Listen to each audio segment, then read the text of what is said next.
এখন বলুন আপনাদের গেটের ভাড়া কত? 1 লক্ষ টাকা। ছি ছি, এটা আপনি কি করলেন?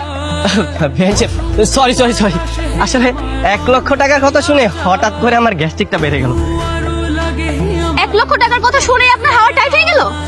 তো হবে না, 1 লক্ষ টাকা কি হাতের মোয়া নাকি যে চাইলে আমার পেয়ে গেলাম? আমাদের গোনা তো সস্তা না। 1 লক্ষ টাকা দেওয়ার ক্ষমতা যদি নাই থাকে তাহলে যেই পথ দিয়ে এসেছেন সেই পথ দিয়ে বাসায় ফিরে যান। আরে ভাই, আপনি তো রাগ করছেন কেন? মাত্র 1 লক্ষ টাকাই তো, আর এমন কি? হ্যাঁ বেন সাহেব, আপনি 1 মিনিট ওয়েট করেন, আপনার টাকা আমি এখনই দিচ্ছি। এই নেন বেন সাহেব, আপনার 1 লক্ষ টাকা। এবার তো ভিতরে যেতে দিবেন না? কেচিরা দে তো। এই নেন, ফিতাটা কেটে ভিতরে আসেন। আরে ছাড়েন।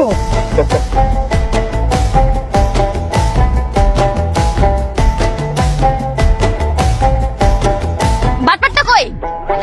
এই বাটপার মানে? আপনি কার কথা বলতেছেন? ও, কার কথা বলেছে আপনি কিছু বুঝতে পারছেন না, তাই না? গেটের মধ্যে নকল টাকা দিয়ে ভিতরে ঢুকেছেন, কি ভাবছেন আমরা কিছু বুঝতে পারবো না? এই ধরেন আপনাদের টাকা। আপনাদের কোনো টাকা আমাদের প্রয়োজন নেই। আপনারা এখন বাড়ি থেকে বের হয়ে যান। আপনাদের মতো ফকিনীদের সাথে আমরা আমাদের বোনের বিয়ে দেব না। ফকিনি মানে? দেখুন, আপনি কিন্তু আমাদের রীতিমতো গালাগালি করছেন। গালাগালি করবো না তো কি করবো? হ্যাঁ, গেটে ভাড়া দেওয়ার সামর্থ্য নাই, আবার আসছেন বিয়ে করতে। এই যে শুনুন, আমরা কিন্তু দিনমোহরের 10 লক্ষ টাকা নগদ বুঝিয়ে দিয়ে তারপরে মেনে নিয়ে যাবো। খালি হাতে তো আমাদের ভাইকে বিয়ে দিতে আসিনি। আমার ভাই যে আপনার বোনকে বিয়ে করবে, এটা তো 7 কপালের ভাগ্য। ওরে বাবা, ফকিনীদের দেখে আবার বড় বড় কথা। আপনাদের সাথে আবার বোনের বিয়ে দিব না। আপনারা এখন এই বাড়ি থেকে বের হয়ে যান। যান। কি হয়েছে রে মা? হ্যাঁ, বরপক্ষের সাথে আমি ঝগড়া করছিস কেন? ঝগড়া করবো না তো কি করব? ওরা গেটের মধ্যে নকল টাকা দিয়ে ভিতরে ঢুকেছে। চাচা, ওদের সাথে দীপ্তির বিয়ে দিব না। আপনি ওদেরকে চলে যেতে বলেন। চিচি মা, এসব কি বলছিস?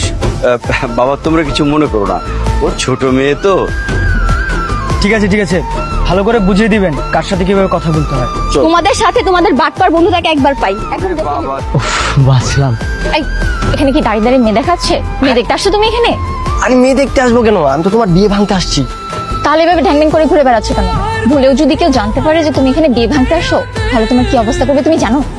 আরে এইভাবে কলার ধরে রাখছো কেন? কলার ছাড়ো। এভাবে কলার ধরে থাকলে তো সবাই এমনিতেই বুঝে যাবে। আর শোনো, আমি বরপক্ষের লোক সেজে এই বাড়িতে ঢুকে পড়েছি। এই কিছু বুঝতেও পারবে না, জানতেও পারবে না। আমি শুধু সময় সুযোগ বুঝে তোমাকে এখান থেকে পালিয়ে নিয়ে যাবো। কিন্তু আমার না খুব ভয় করছে। কিসের ভয়? তুমি যদি কোনো রকম ভুল করে বসো, তাহলে বিয়ে বাড়িতে বিরাট একটা ঝামেলা বেঁধে যাবে। আরে এত টেনশনের কি আছে? তুমি একদম নিশ্চিন্তে থাকো, আমি ঠিক টাইমে তোমাকে এখান থেকে নিয়ে যাবো। আমি তোমাকে ভালোবাসি না? আচ্ছা ঠিক আছে, দেখো এই 19 থেকে 20 হলেই কিন্তু আমি অন্য কারোর হয়ে যাবো। দিব না।